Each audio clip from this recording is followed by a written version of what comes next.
Kerala police സേനയിലെ ലിംഗവിവേചനം അവസാനിപ്പിക്കാൻ പ്രതിജ്ഞാവാചകത്തിൽ മാറ്റം വരുത്തി പോലീസ്. കേരള പോലീസിന്റെ പാസിംഗ് ഔട്ട് പരേഡിലെ പ്രതിജ്ഞാവാചകത്തിലുള്ള പോലീസ് ഉദ്യോഗസ്ഥൻ എന്ന വാക്കിനാണ് മാറ്റം വരുത്തിയത്. പരിശീലനം പൂർത്തിയാക്കി സേനയുടെ ഭാഗമാവുന്നതിന് മുന്നോടിയായുള്ള പാസിംഗ് ഔട്ട് പരേഡിൽ ചൊല്ലുന്ന പ്രതിജ്ഞാവാചകത്തിലെ പോലീസ് ഉദ്യോഗസ്ഥൻ എന്ന വാക്കിന് പകരം ഇനി മുതൽ സേനാംഗം എന്നായിരിക്കും ഉപയോഗിക്കുക.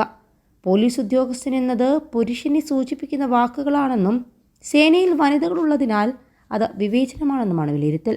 ആഭ്യന്തര വകുപ്പിനു വേണ്ടി അഡീഷണൽ ഡയറക്ടർ ജനറൽ മനോജ് ഇബ്രഹാമാണ് ഇത് സംബന്ധിച്ച സർക്കുലർ പുറത്തിറക്കിയത്. ഒരു പോലീസ് ഉദ്യോഗസ്ഥൻ എന്ന നിലയിൽ എന്നിൽ അർപ്പിതമായ കർത്തവ്യങ്ങളും ചുമതലകളും നിർവഹിക്കുമെന്ന് സർവാത്മന പ്രതിജ്ഞ ചെയ്യുന്നു എന്നായിരുന്നു പാസിംഗ് ഔട്ട് പരേഡിലെ പ്രതിജ്ഞാവാചകം. ഇത് ഒരു പോലീസ് സേനാംഗം എന്ന നിലയിൽ എന്നാണ് മാറ്റിയത്. വനിതാ പോലീസ് ഉദ്യോഗസ്ഥരുടെ സ്ഥാനപ്പേരിനൊപ്പം വനിത എന്ന വാക്ക് ഉപയോഗിക്കുന്നത് നേരത്തെ വിലക്ക് ഏർപ്പെടുത്തിയിരുന്നു. 21 ലക്ഷത്തോളം സന്തുഷ്ടരായ ഉപഭോക്താക്കളും 2 ലക്ഷത്തോളം തിമിര ശസ്ത്രക്രിയകളും പൂർത്തിയാക്കിയ മലബാറിലെ ഏക കണ്ണാശുപത്രി Al Salama high hospital, hospital road, Perinthalmanna. വനിതാ കോൺസ്റ്റബിൾ, വനിതാ SI എന്നിങ്ങനെ അഭിസംബോധന ചെയ്യുന്നതിനെയാണ് സംസ്ഥാന പോലീസ് മേധാവി 2011 ഉത്തരവ് പ്രകാരം നിരോധിച്ചത്. ബറ്റാലിയനിൽ വനിതാ സേനാംഗങ്ങളെയും ഹവിൽദാർ എന്ന് വിളിക്കണമെന്ന് മുൻപ് നിർദ്ദേശം നൽകിയിരുന്നു.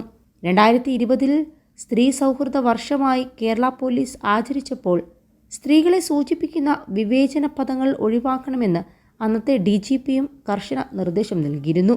ഇതിൻ്റെ അടിസ്ഥാനത്തിലുമാണ് ഒരു പോലീസ് ഉദ്യോഗസ്ഥൻ എന്നത് ഒരു പോലീസ് സേനാംഗം എന്ന നിലയിലേക്ക് മാറ്റിയത്. കൂടാതെ സംസ്ഥാനത്തെ പോലീസ് സേനയുടെ തലപ്പത്ത് അടിമുടി തന്നെ മാറ്റവും വരുത്തിയിട്ടുണ്ട്.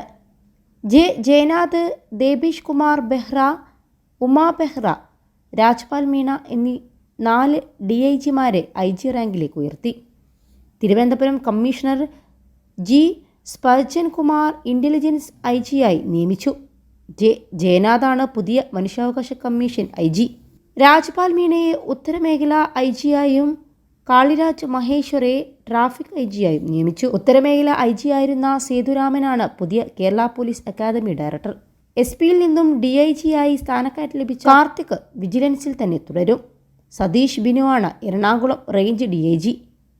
തോംസൺ ജോസാണ് പുതിയ തിരുവനന്തപുരം സിറ്റി പോലീസ് കമ്മീഷണർ.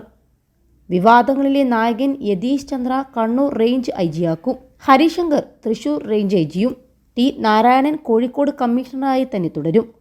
കൊല്ലം commissioner Chaithra Teresa John coastal IGയായി നിയമിച്ചു. തിരുവനന്തപുരം റൂറൽ SP കിരൺ നാരായണനാണ് Kollam commissioner. Sudarshan KS Thiruvananthapuram rural police മേധാവി. പാലക്കാട് ജില്ലാ പോലീസ് മേധാവി ആനന്ദ് ആറിനെ VIP സെക്യൂരിറ്റി ആംഡ് പോലീസ് ബറ്റാലിയനിലേക്ക് മാറ്റി. കണ്ണൂർ കമ്മീഷണറായിരുന്ന അജിത് കുമാർ പാലക്കാട് SP ആകും. KE ബൈജു കോഴിക്കോട് റൂറൽ SPയും. തൃശ്ശൂർ പൂരം കലക്കൽ വിവാദത്തിലൂടെ പ്രശസ്തനായ Ankit Ashokan cyber operation SP ആകും. പൂരം വിവാദത്തിന് പിന്നാലെ അങ്കിത്തിനെ ടെക്നിക്കൽ ഇന്റലിജൻസ് വിഭാഗത്തിലേക്ക് മാറ്റിയിരുന്നു. നിതിൻ രാജ് P കണ്ണൂർ കമ്മീഷണറായും SR ജ്യോതിഷ് കുമാറിനെ വിജിലൻസ് SPയായും നിയമിച്ചു. അരുൾ B കൃഷ്ണ റെയിൽവേ SP ആകും. ഇങ്ങനെ അടിമുടി മാറ്റം വരുത്തിയിരിക്കുകയാണ്.